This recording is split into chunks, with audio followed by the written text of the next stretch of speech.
Hey, we're back with more Common Knowledge, the show where I take a look at 10 common Magic the Gathering cards and tell you are they any good in the Pauper format or not. And most of the time we do an 11th card because we're greedy. We like cards. Or maybe I'm not. Maybe I'm being generous. Maybe it's not greed that I just want to look at more. Maybe I'm just being generous to let you see more cards. Yeah, we'll go with that. Our first card is Lorehold Pledge Mage for 1 and double. I guess in this instance they would be Lorehold hybrids, but Boros hybrids here, red white and a red or white and a red or white for a 2/2 core shaman with first strike and magecraft. Whenever you cast or copy an instant or sorcery spell, this creature gets +1/+0 until end of turn. So kind of a not exactly prowess, but it kind of is prowess when you think about it, because the first strike basically means that the toughness doesn't matter most of the time if you pump it up enough. This is a little expensive, 3 mana, and while they are flexible pips, they are still double pips. But I don't mind it. I generally prefer cards that have more permanent upgrades to them. This one is very temporary, being kind of a prowess trigger with this magecraft thing. It's also not quite as good as prowess, because prowess works with any non-creature spell. This has to be instants or sorceries. But in Boros and or Lorehold, you have plenty of access to those things. Thraben Charms and Lightning Bolts and all sorts of stuff. This is okay. This is okay. I don't know if it's good enough to really see play in any specific deck. I don't think there's really a red-white spell slinger kind of deck in Pauper right now. And if there were, would this really show up? Maybe. It would probably be more on the top end of that deck. But I think we probably end up having some other creatures we play instead. I don't hate it. I'm going to give it a 3.3, I think. It's not too bad. Not too bad. Next is Fume Spitter, which I'm positive we've done before. I remember this art. Yeah, I'm pretty sure we've done this one before. I like it, though. Cool card. Cool card with cool art. But we'll skip it here. Nettle Swine is 3 and a green for a 4/3 boar creature. That's all it does. Some good art. But it's a vanilla 4/3 for 4 mana. And that's not very good. 1.8. Next is Daru Stinger, 3 and a white for a 1/1 soldier. Just a soldier, really? They didn't errata that to human soldier? Seems very human to me. Anyway, 1/1 soldier, amplify 1. As this creature enters, you put a +1/+1 counter on it for each soldier card you reveal in your hand. And you can tap to have this creature deal damage equal to the number of +1/+1 counters on it to target attacking or blocking creature. Not its power. Got to make it a little bit more complicated. Okay. We have ways of putting +1/+1 counters on creatures in Pauper, certainly. We have proliferate effects in Pauper that can, once this thing does get a counter on it, whether through its amplify or whether through another means, we have ways of proliferating to keep getting more of those. I actually think that the tapping to deal damage to an attacking or blocking creature is pretty darn good. Not as good as just being able to hit any target, obviously, but it can really deter opponents from attacking or blocking, knowing that this can always add a little extra damage. Now, 4 mana for a 1/1 is always going to feel bad. I also don't love revealing information to my opponent if I don't have to, so I don't love having to reveal soldiers from my hand. I don't love having to be locked into playing soldiers. There's probably enough decent soldiers in Pauper that you could make something like this work. But is that strategy better than the standard white weenie stuff that we've got right now? Is that better than the Salt Road Pack Beast go wide and tall decks that we're seeing right now that are mono white? we haven't really seen an Azorius Soldiers in the same way that we've seen Azorius Soldiers show up in something like Standard before. That isn't really a Pauper deck these days.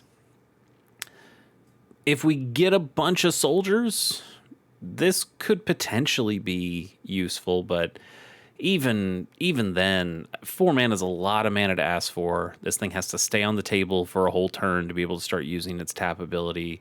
Its tap ability is pretty conditional in that you have to wait for an opponent's creature to attack or block to be able to use it. So it could just kind of sit on the table and do nothing. Now you put enough counters on this thing and it does become a nuclear weapon basically that is just a deterrent for your opponent. But also, if you have enough counters on this guy, you should attack with him. And then if you attack with him, unless you give him vigilance in some way, he loses the ability to do his tap ability then. Yeah, I think overall this is maybe too many things trying to go on one card, and that's bumping up its mana cost, but it's not really bumping up its value and playability. That's a little sad. I'm going to give this thing a 2.7, I think. Gift of the Deity is 4 and a green. Have we done this one before? I'm going to say no. I'm going to say we haven't done this one. I think we've done some of these other... I think we did like a Gift of the Godhead, maybe, but maybe not this one. Anyway, Gift of the Deities, 4 and a Golgari hybrid, so a green or a black for this enchantment aura that enchants a creature. As long as the enchanted creature is black, it gets +1/+1 and has Death Touch. And as long as the enchanted creature is green, it gets +1/+1, and all creatures able to block it do so. This is an okay card. Obviously, you want to put this on a creature that is at least partially Golgari. I guess it could be Jund or whatever. It's asking a lot. How many good Golgari creatures are there in Pauper right now? There's some. We just saw with Secrets of Strixhaven, Pest Mascot is pretty cool. So if you put this on a Pest Mascot, it's already getting +2/+2 because it's both green and black. And then you're giving it Death Touch and this Lure style effect. And that could be all right. It is a 5 mana aura though. That's really the death knell here. You're spending a lot of mana. And auras just inherently have that issue of giving you the opportunity to get blown out. That your opponent just kills the creature you're going to put this on, and then, you spent 5 mana and this thing just goes to the graveyard too. That always feels bad. And it's why expensive auras don't really see a whole lot of play in Pauper, even when cheap auras do. You see Ethereal Armor and things like that that show up in Mono White Heroic and Bogles and things like that, and those are pretty good. Less good when you're spending this much mana on it. Could you put this in a Bogles deck? You'd really only be getting the green, and you'd also have to be playing it on your green creatures, which you're really only playing green creatures in Bogles. I don't think any white creatures show up in the Bogles deck these days. But if you're putting this on a Slippery Bogle, gets +1/+1 in the Lure effect. You'd have to bump it up with a bunch of other stuff too, because 5 mana for just that effect is really bad. No. I think this is just overcosted and pretty narrow and not worth playing. I'm going to give this thing a 2, I think. Cool commander card, though. I think I might actually have a copy in Marika, which is Zangief. Yeah. Because she's kind of cool. Just a 7/4 here that she already has the must be blocked if able. So if you put the Lure effect, now everything has to block her. As long as it's your turn, she's indestructible. Giving her the Death Touch is a little weird though, because this last effect. I don't know why I'm telling you about my commander decks. You don't care. This is a Pauper channel. But she also has this: if she deals excess damage to a creature, you get this other effect of forcing them to sacrifice a non-creature, non-land. And the Death Touch can make that weird because now you only have to assign 1 damage to a creature to kill it. So you'd have to assign 2 damage to each creature to deal excess damage. So Death Touch is really awkward with her. But I think I still do have it in that deck to just force opponents to block her, and then I can choose how the damage gets assigned. She's indestructible. She doesn't care about being blocked by everybody. So it's a pretty good card there. And it also kind of gets around opponents killing her, because if I'm playing it on my turn, she's got indestructible on my turn. I guess they could use an exile effect, but anyway. For Pauper, pretty bad. Pretty bad. I'll stick with my score on that one. What do we got next? It is Rescue. For a single blue mana, you get an instant. Return target permanent you control to its owner's hand. Okay. Let's talk about the pros and cons. Pro, I can return any permanent, not just a creature, because we're really talking about this in comparison to Unsummon. So Unsummon, let's just read Unsummon. Pretty simple Magic card, one of the most simple Magic cards out there. But Unsummon, return target creature to its owner's hand for a single blue mana instant. So we've got that one as our comparison. Versus Rescue, which returns a target permanent you control to its owner's hand. So you're getting a permanent, it's not just a creature. You could bounce your own enchantment or artifact or even land. If somebody's going for land destruction or something like that, you have that ability of grabbing that back to use for bounce shenanigans and things like that. Because this is really solely for bouncing. Now, Unsummon obviously works on your opponent's creatures, and this is only stuff that you own. This is going to end up being much more narrow and therefore much worse than an Unsummon. And even Unsummon is finding a real hard time to show up in Pauper. Most of the things that you want to bounce anyway are going to be creatures. I guess there's some artifacts or enchantments that might be nice to bounce back to your hand, but for the most part, you kind of want to bounce the creatures because they have the best ETB effects generally. And at that point, now I can play Unsummon and have something that can protect me from opponents while also bouncing my own guys when I need to. And I think without some of that utility, something like Rescue becomes a much worse prospect. So I think overall, I'm going to say this is not a very good card. His Destiny Art's pretty nice, though. Yeah, I'm going to say this is not a very good card. I'm going to end up giving this a... Let's give it a 2.4, which still seems a little high. But I do really like bouncing effects. Problem is, in blue, you have so many flicker effects already, and you do have some other bounce stuff as well that is a little bit more repeatable than this. It's just another instant that goes into your graveyard. Yeah, I don't love it. Like, I think it's the other card that you want to show with it, which is not Pauper legal, but is probably the best comparison, is Boomerang Basics, which is in standard right now. Return target non-land permanent to its owner's hand. If you controlled that permanent, you draw a card. This is really good. Now, it's also sorcery speed, not instant speed, but the idea of being able to bounce an opponent's thing, also cantripping. Boomerang Basics is a pretty darn good card, and when you put it next to Rescue, Rescue doesn't have a whole lot going for it outside of the instant speed in that way. Yeah, I don't particularly love it. Is that our 10th? I think it is. So let's go ahead and do... No, wait. 2, 4... No, that's only 5. What am I talking about? Miscounting over here. Let's just move on then. To Rubble Reading, 3 and a red for a sorcery. Destroy target land and scry 2. That's cute. That's pretty cute. But I think we have more efficient land destruction things. The scry 2 is decent enough gravy, but is it worth paying a whole extra mana on your Stone Rain?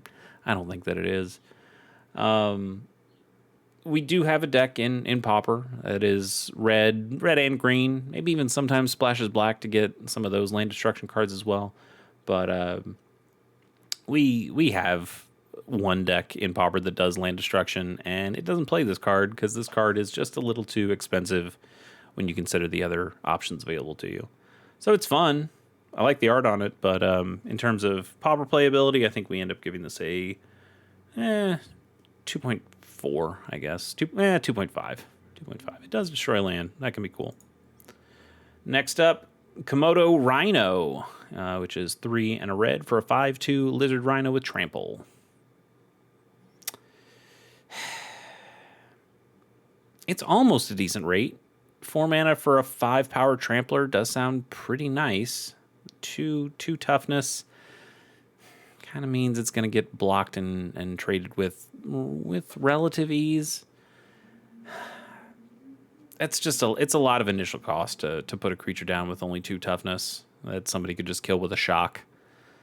You spend 4 mana on this guy, they spend 1 mana to kill it. That never feels like a good trade. Pretty vanilla. Other than that, this doesn't really do a whole lot for your gameplay, other than just being a decently big body. And again, that big body is only on the power front, not the toughness front. So I think you end up not playing this at all and feeling okay about that. I'm going to give this thing I'm going to give it a 2.3, and it probably doesn't even deserve the 0.3 part, but it is 5 power trampler. What do we got next? It's Just Fate. 2 and a white for an instant. Cast this spell only during the declare attacker step, and only if you've been attacked this step. Destroy target attacking creature. It's okay. Always fun to see a card that was a rare get bumped all the way down to common.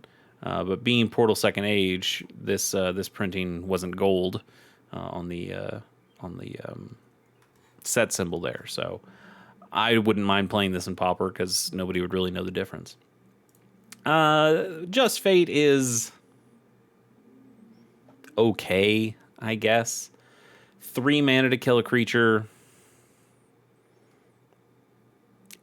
I don't love paying that much mana. It does just destroy a creature. It doesn't, white will try to do damage to creatures that are attacking or something like that. And this one just says, nah, I can just destroy it. Is this better than Vengeance? Destroy target tap creature? Yeah, it is, because this is 4 mana and sorcery speed.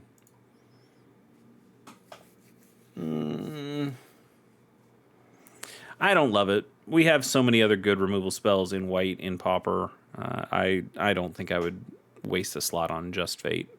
Let's give it 2.2, I think. Fairy Squadron, single blue mana for a 1/1 fairy with kicker, 3 and a blue. You can pay an additional 3 and a blue as you cast a spell. If this creature was kicked, it enters 2 +1/+1 counters on it, and with flying. Oh, right. Didn't read that part. This thing is not. This thing's a 1 mana fairy that doesn't fly. You'd have to pay 5 mana to make it a 3/3 flyer. Whew, that's bad. That's really bad. Yeah. It's a 1/1 fairy that doesn't fly. No, that doesn't fly here on Common Knowledge. I'm going to give this thing a 1.6, I think. That's no, even worse than that. This is like a 1.4. Probably should even be worse. Art's good. Card bad. Aim high, 1 and a green for an instant. Untap target creature gets +2/+2 and gains reach until end of turn. It's fine, I guess. It's a combat trick. 2 mana for +2/+2. Not great if you're attacking. It also kind of gives it pseudo vigilance if you're attacking because it untaps the creature. Or you can use this on defense as a surprise blocker. And that's where the reach also comes in. So you're untapping the creature, it gains reach. Now, you catch one of their flyers unaware. That's fine. I think overall this is not a particularly great card. A little too narrow in what it does, and I don't think the +2/+2 is enough when you're spending 2 mana for it. Yeah. Let's go for a... I'm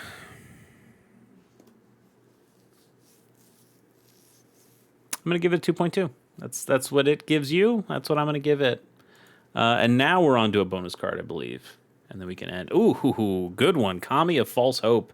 Single white mana for a 1/1 spirit. You can sacrifice this creature and prevent all combat damage that would be dealt this turn. It's a fog effect on a body.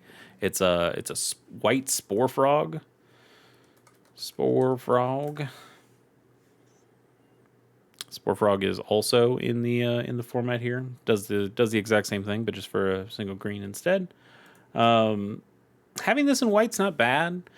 It's better in green. Spore Frog, I think, is mostly just better than Kami of False Hope because if you want to play something with fogs, green has more fogs, better fogs than white does or ever will. White's kind of secondary in fogs, though. It's the second best color for doing that. There's something here. I've had an opponent play a pretty cool Kamigawa deck against me, a Pauper Kamigawa deck against me. It was really neat, actually, but they were finding ways of looping the Kami and bringing it back from the graveyard and then using it to prevent combat damage while they also were milling me out. And that was cool. It was really cool to see that happen. And then I exiled his graveyard, and well, then it didn't work anymore. But the idea is solid. I dig it. This is a cool card with great art too, man. Really good commander card. If you're playing commander, this is a really solid one to just have a creature that you can potentially loop and prevent some combat damage that way. Halfway decent 1-drop just to even play on turn 1. You probably don't love playing it on turn 1, but you could. Yeah, this is all right. I'm gonna give it a 3.9, I think, for the Pauper format. Probably like not as useful to you, but does have its place. Yeah, I dig it. And I dig you. Thanks for joining me on this one. We'll catch you on Friday for the last one of the week. See you then.